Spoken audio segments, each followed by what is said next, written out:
Selamat datang di video ini.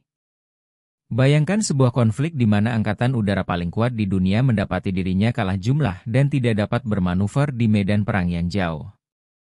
Sebuah skenario di mana pesawat-pesawat rekayasa Amerika yang berteknologi tinggi, seperti F-22 Raptor dan F-35 Lightning II, menghadapi musuh yang tak kenal lelah yang berperan dengan aturan yang berbeda.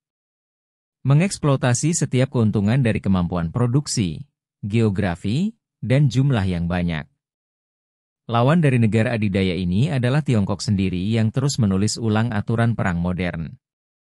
Episode hari ini akan mengungkap bagaimana Angkatan Udara Tiongkok begitu canggih sehingga mampu melawan Amerika Serikat tanpa bersusah payah.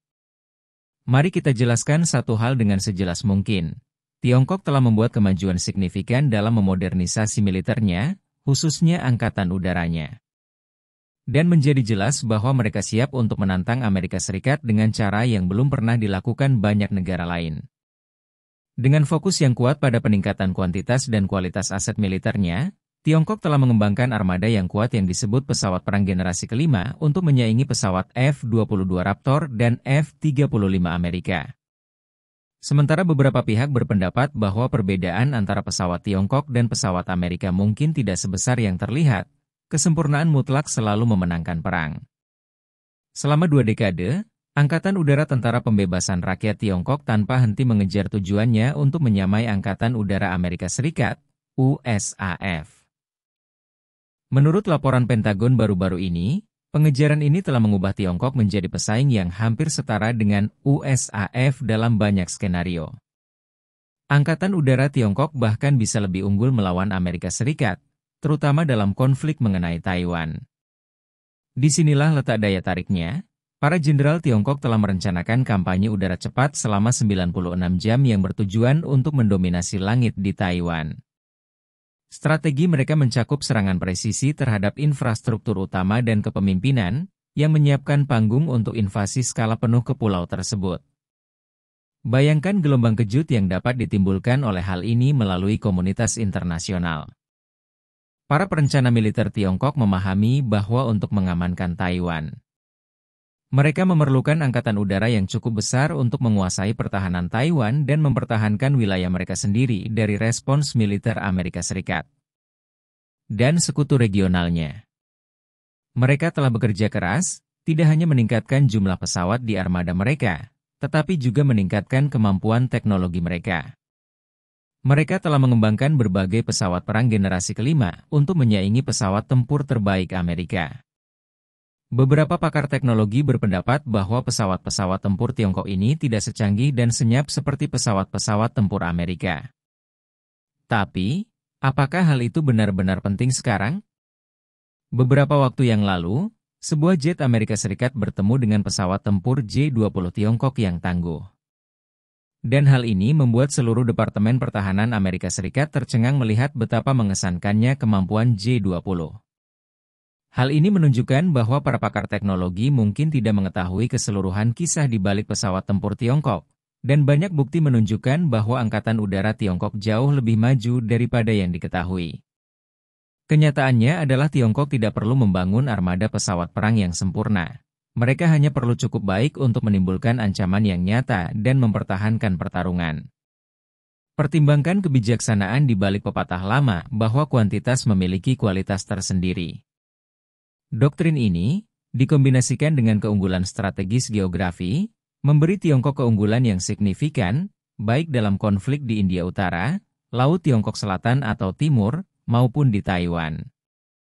Tiongkok berperang di depan pintu negaranya sendiri, sementara Amerika Serikat, di sisi lain, harus mengerahkan pasukan militernya dalam jarak yang sangat jauh.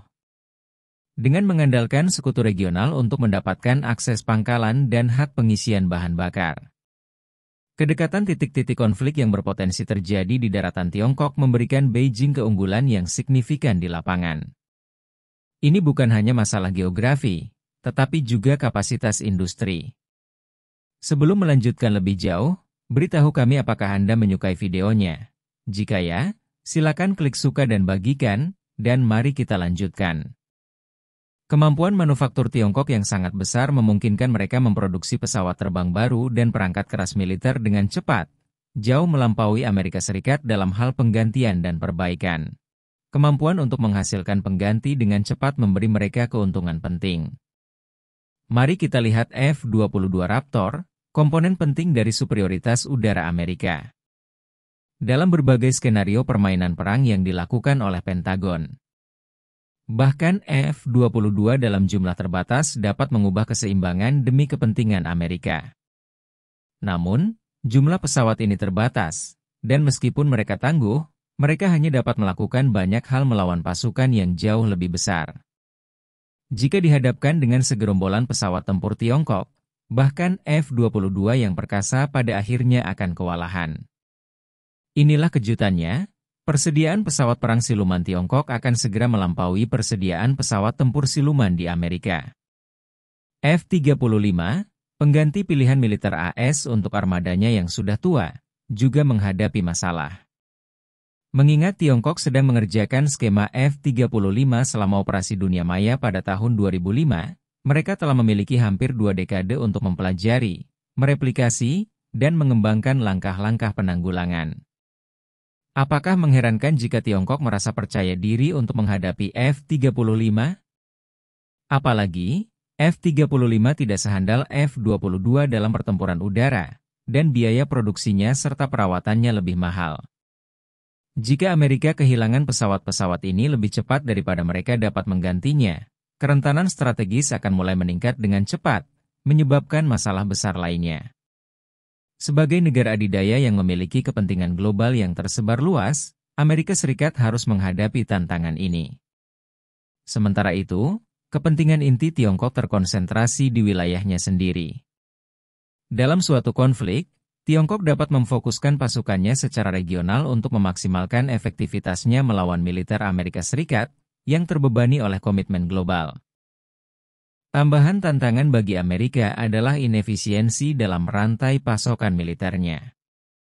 Awal tahun ini, seorang kontraktor pertahanan terkemuka Amerika mengkritik para pembuat kebijakan AS karena meningkatkan ketegangan dengan Tiongkok, menunjukkan bahwa sebagian besar rantai pasokan pertahanan Amerika berjalan melalui Tiongkok. Dapatkah Amerika Serikat mempertahankan upaya perang ketika mereka bergantung pada lawannya untuk mendapatkan pasokan penting? Apakah Beijing akan membiarkan militer Amerika Serikat mengakses pasokan tersebut selama konflik? Tampaknya tidak masuk akal untuk dipikirkan. Sementara itu, Tiongkok telah mempersiapkan diri dengan cermat untuk melindungi ekonominya dari ancaman perang. Sanksi Barat telah memperkuat aliansinya, khususnya dengan Rusia, memastikan pasokan sumber daya yang stabil untuk mendukung pangkalan industri militernya bahkan di saat konflik. Dengan kesiapan strategis yang kuat, Tiongkok dapat mengalahkan aliansi pimpinan Amerika Serikat dalam perang udara yang berfokus pada Taiwan. Jika Amerika kehilangan dominasi udara atas Taiwan, pasukan Tiongkok akan memiliki kebebasan untuk melanjutkan tujuan mereka. Gagasan untuk berperang dengan negara yang memasok begitu banyak perangkat keras militer dan barang-barang konsumen Amerika mungkin terdengar seperti sesuatu dari novel distopia. Tetapi inilah kenyataan yang kita hadapi saat ini. Kekuatan militer Tiongkok yang dipersiapkan dengan baik, terfokus secara strategis, dan berkembang pesat menantang supremasi Amerika yang sudah lama dipegang dengan cara yang mendalam dan meresahkan. Pertanyaannya adalah, apakah Amerika Serikat dapat beradaptasi dengan cukup cepat terhadap kenyataan baru ini? Tiongkok telah menyiapkan strategi untuk menghadapi musuh yang memainkan permainan dengan aturan yang berbeda. Bagaimana Angkatan Udara Tiongkok menjadi begitu canggih sehingga mampu melawan Angkatan Udara Amerika Serikat tanpa kesulitan adalah pertanyaan besar yang harus dijawab. Bagaimana pendapat Anda mengenai video ini? Jika Anda punya pendapat, silahkan tuliskan pendapat Anda pada bagian komentarnya. Dan jika Anda suka dengan video ini, silahkan klik like dan subscribe. Dengan begitu kami akan membuat video lainnya untuk Anda semua. Terima kasih dan sekian dulu, dan sampai jumpa di video berikutnya.